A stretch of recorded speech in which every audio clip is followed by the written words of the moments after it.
My name is Jamie Pardau, and I've been a volunteer for just about 2 years now.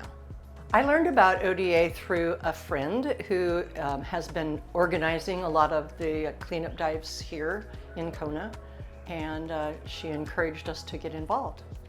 I think the most impressive thing about ODA is the level of organization. They're very committed to what they're doing, but the way they organize and get the buy-in from the local community so that there's a continued effort to keep the ocean clean. I've been a diver for 32 years. I love the ocean and I love everything that lives in it. And I want them all to have a happy, healthy, clean home. So I try to do whatever I can conservation-wise, and ODA really fits that bill. The work ODA has done here in Kona since I've been involved has made a huge difference in some of the sites that we've gone to repeatedly. We see the improvement, we go back, we see a few new things in terms of fish gear that's been left behind, but time after time, we go back and feel good about how much cleaner the sites are.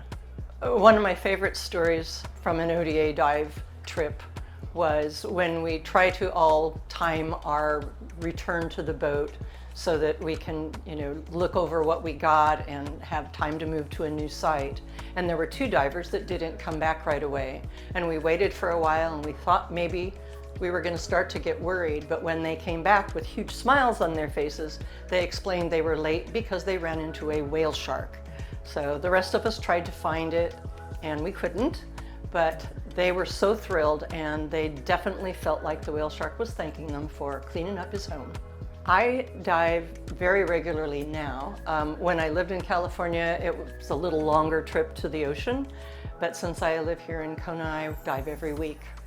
Well, I have a home reef here that I love, but when I travel, I really love going to the Philippines. My husband and I have gone to the Philippines more than a dozen times, and it's just a very different environment from here. And so that's what we look for, is something that's different from home, and we find it there.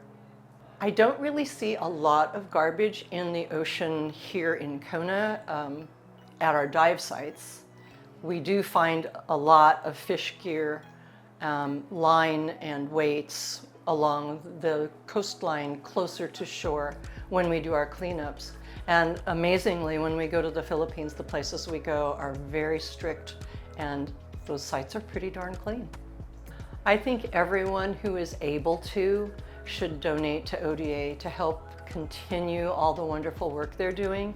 And if you don't live close to an ocean, or if you're not a diver or a snorkeler, it's a way that you can participate in helping take care of our oceans by giving your money rather than your time.